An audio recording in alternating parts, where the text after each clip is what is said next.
Hey everyone, I'm Catherine and I'm here with a Kindle Reads review.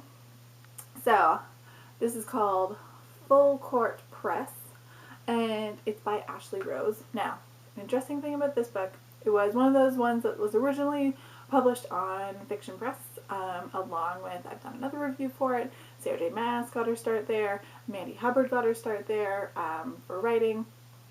So it's interesting to see it's an indie publish. Author published it herself, but the really interesting thing is that the original author is not Ashley Rose. I can't remember her actual name, but the author who originally wrote it and a couple other things that I read years and years ago, on Fiction Press, actually sold the rights to her work to another author, and that author then put them on Amazon after doing some editing. So, Full Court Press is about a girl named Carmody, and she is new to a mountain town, and she plays basketball, hence, the basketball term, full court press. So Carmody moves to a new school, and she meets some friends the first day, and some not so friends, one such being a guy named Beck. So Beck, that is apparently his first name. We don't actually learn what the full name is, but he is a grade A asshole. But he plays basketball and they bond over that. And, things happen and they kind of start this precarious sexual relationship with each other, but more on that later. So, let's get down to the nitty-gritty. First, let us see the cover again. It is a Sexy Times cover. You would not expect this in a book that would generally be geared towards a more young adult audience. However, because of the extreme sexual situations, this is new adult to adult. Definitely, like, if you're, not old enough, don't read this because it will blow your mind and maybe not in a good way. So, the cover, let us see this again. It is a guy holding a basketball, half naked, in a pair, I don't know if you can see that well because it's on my Kindle, in a pair of boxer briefs, slung really low on his hips.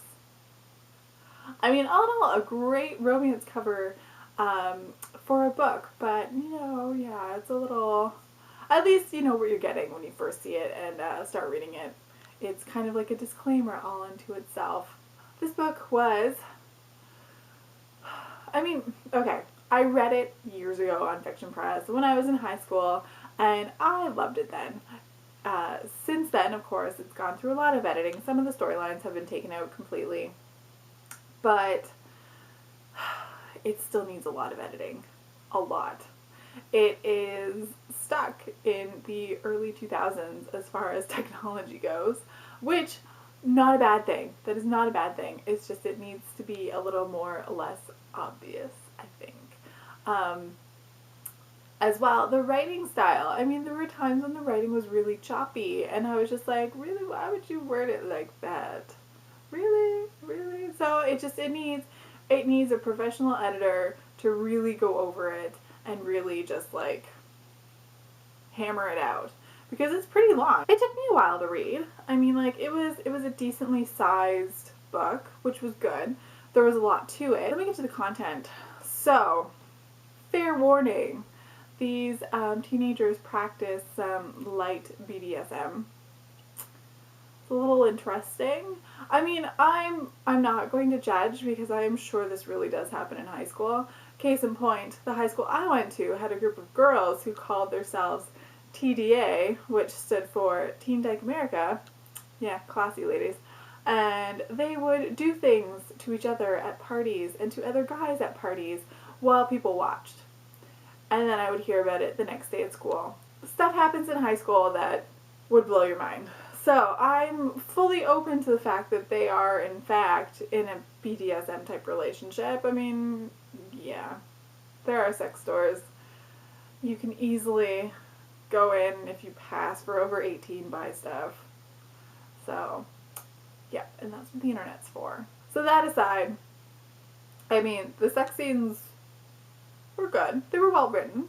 The nice thing is that they didn't necessarily detract from the plot line. I mean, yes, they were a large part of the plot, don't get me wrong, but the actual characterization of the characters, their relationship, and their personal lives were more the main focus than just what's going on between the sheets.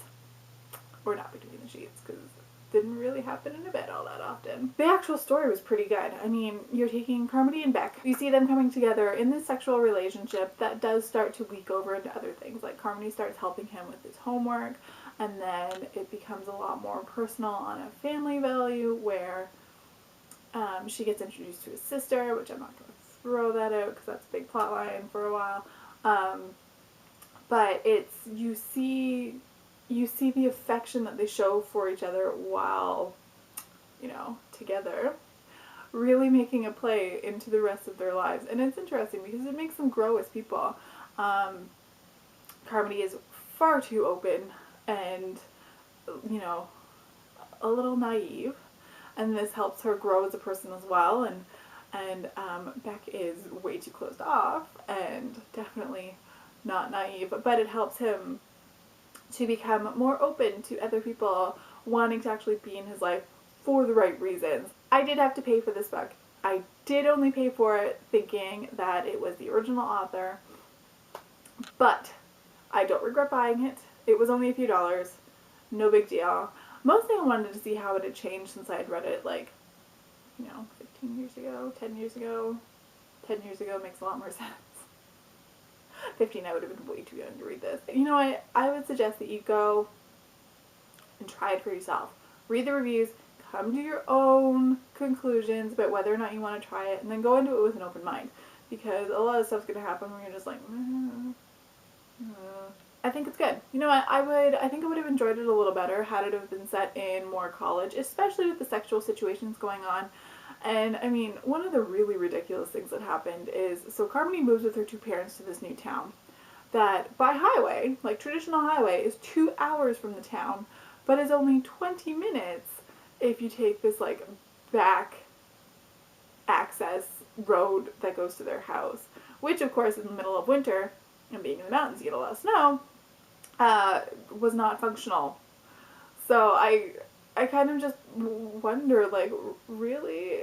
Is this the school district you're supposed to be in if you're this far away from civilization the other way? Okay. But, yeah. Yeah, there are some strange things in this book. But don't let it deter you. If you think it's something you might like, go for it. It is definitely new adult, borderline adult, because new adult situations usually aren't this graphic. Until next time, guys, happy reading!